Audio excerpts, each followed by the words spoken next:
ಬೇರೆ ಜಿಲ್ಲಾ ಉಸ್ತುವಾರಿ ಆಗಿರ್ತಕ್ಕಂಥ ನಮ್ಮ ಬೀದರ್ನ ಶಾಸಕರಾಗಿರ್ತಕ್ಕಂಥ ರಹೀಮ್ಖಾನ್ ಸಾಹೇಬರು ಉಪಸ್ಥಿತಿಯಲ್ಲಿದ್ದರು. ಅವರಿಗೆ ಇಡೀ ಸಮಾಜ ವತಿಯಿಂದ ಹಾರ್ದಿಕ ಅಭಿನಂದನೆ ಕೋರ್ತೇನೆ. ಬಂಧುಗಳೇ, ಮೊನ್ನೆ ನಡೆದ ಪೂರ್ವಭಾವಿ ಸಭೆಯಲ್ಲಿ ಎಲ್ಲ ಸಮಾಜದ ಗಣ್ಯರಿದ್ದರು, ನಾವಿದ್ದೀವಿ, ರಾಜು ಗಡ್ಯಾಳರಿದ್ದರು, ಹಿರಿಯರಾಗಿರ್ತಕ್ಕಂಥ ಚರಕಂತಿಪ್ಪವರು, ಗೋಡಣ್ಣರು, ಅನೇಕ ಜನ ಮುಖಂಡರಿದ್ದೀವಿ. ಎಲ್ಲರೂ ಕೂಡ ಹೇಳಿದಿವಿ, ಈ ವರ್ಷ ನಾವು ಯಾವುದೇ ಕಾರಣಕ್ಕೆ ಜಯಂತಿ ಈ ಸ್ಥಳದಲ್ಲಿ ಮಾಡಲ್ಲ. ಯಾಕಂದ್ರೆ ಇಲ್ಲಿ ಸ್ಲಾಟರ್ ಹೌಸ್ ಇದೆ, ಇಲ್ಲೆಲ್ಲ ದಂಡು ಮಾಂಸ ಕಟ್ ಮನೆಯಿಂದ ಆಗ್ತಾರೆ, ಸ್ಮೆಲ್ ಬರ್ತಾ ಅಂತ ಹೇಳಿದ್ವಿ. ಆ ಮೀಟಿಂಗಲ್ಲಿ ಅವತ್ತು ಜಿಲ್ಲಾಧಿಕಾರಿ ಮೇಡಮ್ ಅವರು ಇದ್ದಿಲ್ಲ, ಅವರೇನೋ ತುರ್ತು ಮೀಟಿಂಗ್ ಸಲುವಾಗಿ ಬೆಂಗಳೂರಿಗೆ ಹೋಗಿದ್ರು.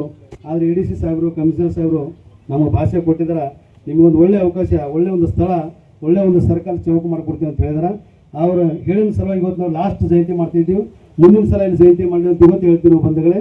ಅದೇ ರೀತಿ ಬಾಬು ಜಗಜೀವನರಾಮ್ ಭವನ ಸಲುವಾಗಿ ಮೇಡಮ್ ಅವರು ಬಹಳಷ್ಟು ಪ್ರಯತ್ನ ಪಟ್ಟು ಒಂದು 50 ಲಕ್ಷ ನಮ್ಮ ಹಣ ಎಲ್ಲೋ ಮಿಸ್ ಆಗಿತ್ತು. ಸುಮಾರು ಒಂದು 6 ತಿಂಗಳ ಮೇಡಮ್ ಹತ್ರ ಅಡ್ಡಾಡಿದಾಗ ಬೇರೆ ಕಡೆಯಿಂದ ಅಡ್ಜಸ್ಟ್ ಮಾಡಿ ಹಣ ಇವತ್ತು ಭವನ ಕಾಮಗಾರಿ ಚಾಲೂ ಆಗಿದೆ. ಭಾಳ ಮೇಡಮ್ ಅವ್ರಿಗೆ ಕೂಡ ಧನ್ಯವಾದ ಹೇಳ್ತೀನಿ. ಬೋರ ಹಾಕಿದ್ವಿ, ನೀರು ಬಿದ್ದ, ಆದ್ರೆ ಉಸ್ತುವಾರಿ ಮಂತ್ರಿಗಳು ಬರಲಿಲ್ಲ. ನಮ್ಮ ರಹೀಮ್ಖಾನ್ ಸಾಹೇಬರು, ಪೌರಾಡಳಿತ ಸಚಿವರ ಮುಖಾಂತರ ಅವ್ರಿಗೆ ನಾವು ಮೆಸೇಜ್ ಕೊಡ್ತೀವಿ, ಅವ್ರಿಗೆ ಮಾತಾಡ್ಬೇಕಂತ ಕೇಳ್ತೀವಿ.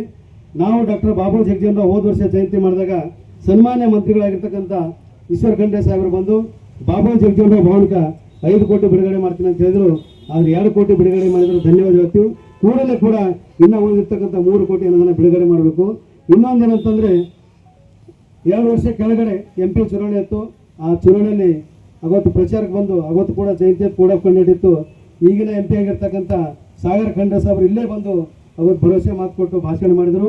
ನಾನು ಗೆದ್ದ ಮೇಲೆ ಬೀದರ್ ನಗರದಲ್ಲಿ ಒಳ್ಳೆ ಒಂದು ನೀವು ಚೌಕ್ ಮಾಡ್ಕೊಡ್ತೀನಿ, ವ್ರತ ಮಾಡ್ಕೊಡ್ತೀನಿ ಅಂತ ಹೇಳಿದ ಸಾಹೇಬ್ರೆ, ತಾವು ಕೊಟ್ಟ ಮಾತಂತೆ ಬೀದರ್ ನಗರದಲ್ಲಿ ಒಳ್ಳೆ ಒಂದು ವ್ರತ ಮಾಡ್ಕೊಡ್ಬೇಕಂತೇಳಿ ಇವತ್ತಿನ ಜಯಂತಿ ಮತ್ತು ಮಾಧ್ಯಮದ ಮುಖಾಂತರ ಮನವಿ ಮಾಡ್ತೀನಿ. ನನಗೆ ಮಾತಾಡೋಕೆ ಅವಕಾಶ ಕೊಟ್ಟಿದ್ದಕ್ಕೆ ತಮ್ಮೆಲ್ಲರೂ ಹೊಂದಿಸಿ ಮತ್ತೊಂದು ಸಲ ಡಾಕ್ಟರ್ ಬಾಬು ಜಗಜೀವನರಾಮ್ ಅವರ ಹಾರ್ದಿಕ ಅಭಿನಂದನೆ ಹಾಗೂ ಶುಭಾಶಯ ಕೋರ್ತೀನಿ. ಬಾಬು ಜಗಜೀವನರಾಮ್ ಅವರು ನಮ್ಮ ದೇಶದ ಇತಿಹಾಸದಲ್ಲಿ ತುಂಬ ದೊಡ್ಡ ಫಿಗರ್ನೂ ಆಗಿದ್ದಾರೆ.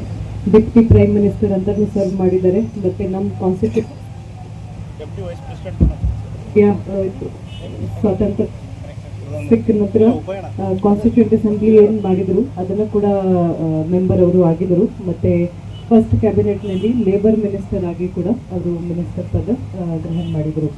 ಅದಾದ ನಂತರ ಅವರು ಮುಖ್ಯ ಕೊಡುಗೆ ಏನಂದರೆ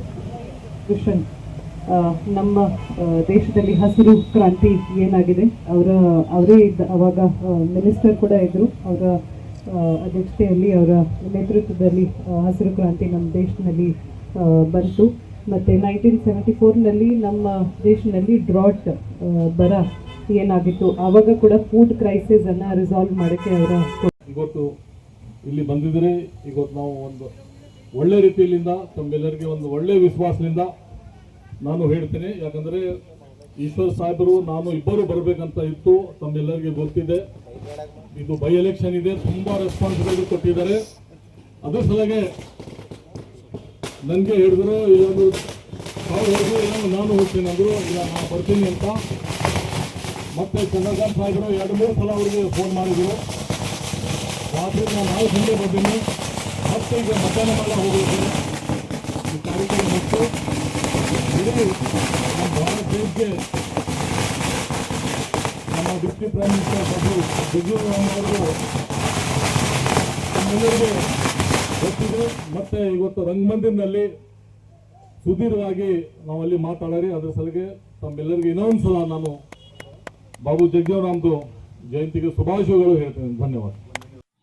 ನೀವಿನ್ನೂ ನಮ್ಮ ಚಾನಲ್ನ ಸಬ್ಸ್ಕ್ರೈಬ್ ಮಾಡ್ಕೊಂಡಿಲ್ಲ ಅಂದರೆ ಕೂಡಲೇ ಸಬ್ಸ್ಕ್ರೈಬ್ ಮಾಡಿ, ಲೈಕ್ ಮಾಡಿ, ಬೆಲ್ ಬಟನ್ ಒತ್ತಿ.